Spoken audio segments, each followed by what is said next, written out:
Here's the correct way to start a holding company step by step. And I want to begin by explaining what a holding company is. So a holding company is typically an LLC that you structure for the primary purpose of holding assets under it.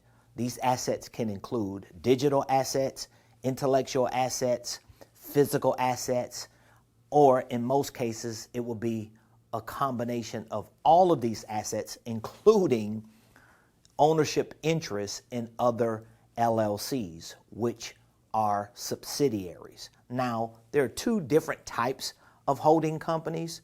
Theoretically speaking, you have what I may refer to as a legacy holding company, and you have what I may refer to as an acquisition holding company. Now, again, the legal structure of the LLC as a holding company doesn't change for either of the two.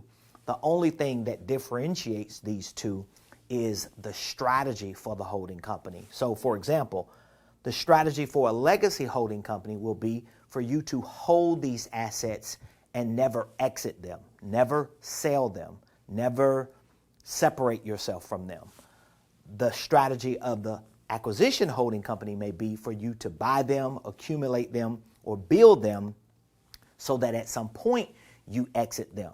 Thus, it becomes an acquisition holding company. Either way, the holding company is typically the LLC that holds the assets, whether they are digital, intellectual, physical, ownership interests of other LLCs, or in most cases, a combination of all of the above. Now, as a holding company, you are a parent company. And the parent company concept for the holding company is really about your position as the owner of the holding company. So in this diagram, you see this would be an example of you positioned at the top. In a traditional LLC, you would be positioned at the top of this LLC, which is not a holding company LLC. It is an operating company LLC. So when it comes to the parent company concept, you're using the holding company so that you can assume the most important position of this enterprise, which is the position of the owner of the holding company, or what we may commonly refer to as the asset manager, because now you are essentially managing the assets of the parent company or the holding company, which will be, in this case, ownership interests of other LLCs.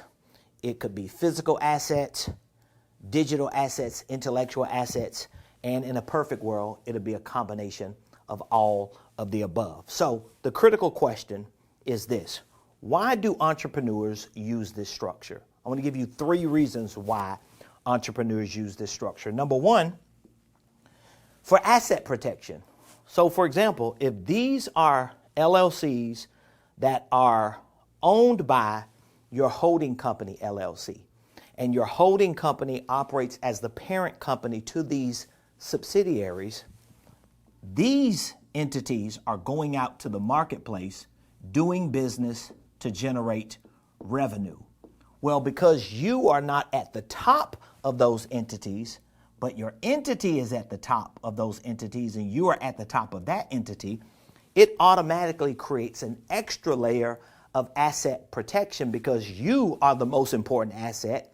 And remember, this holding company LLC that assumes the position of the parent company, it owns more assets than just the assets of this one entity selling a product or providing a service. So, for example, if this business is doing business with customers and clients and something happens that becomes a liability to this business, well, this business may have a liability, but it won't affect the other businesses and all of the assets that are inside of the holding company. So that business will have its own liability, but it won't affect the other businesses, it won't affect the parent company, and it won't affect the most important person of this whole enterprise, which is you. So that's the first reason why entrepreneurs use this structure. Reason number 2 is for tax and financial efficiency. What do you mean by that? Well, your biggest expense, whether it's one business or multiple businesses, whether it's one business with many assets or multiple businesses with multiple assets, your biggest expense is going to be your taxes.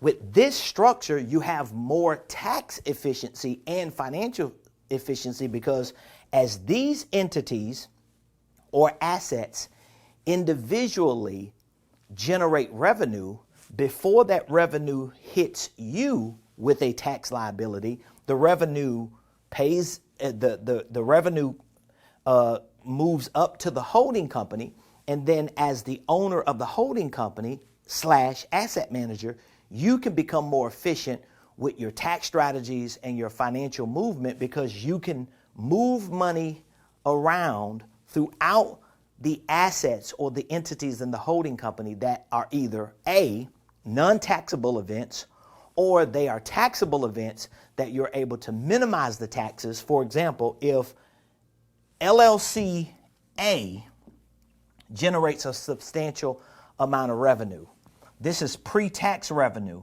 that you move up to the holding company. So before it becomes taxable profits to you, this pre-tax revenue may be reallocated to LLC D, which is a new LLC that holds real estate property that provides depreciation for you, or maybe it is an entirely new acquisition of a new business that you acquire under your HoldCo so that you can minimize your taxes, maximize your profits, and ultimately become tax and financial efficient. So that's reason number 2. Reason number 3 is for operational ease.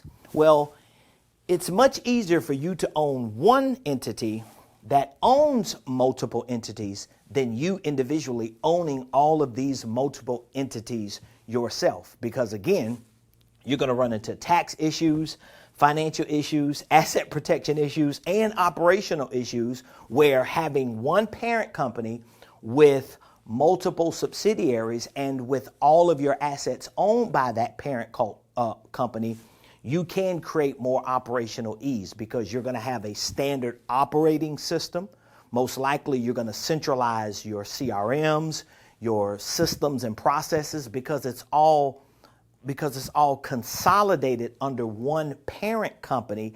It just makes your operations easy for marketing, for sales, for financial tracking, for administration, for the day-to-day responsibilities that you have, not just in one entity, but in all entities. So those are the 3 reasons why entrepreneurs use this structure: asset protection, tax and financial efficiency, and operational ease. Now, if you're interested in learning how to properly start and structure your holding company enterprise, or perhaps you have existing entities that you need to know how to restructure them with this type of structure as a holding company, I want you to click the link in the description and be sure to subscribe to my YouTube page because there are other videos that we have following this video to help you in a step-by-step way on how to start and structure your holding company enterprise the correct way.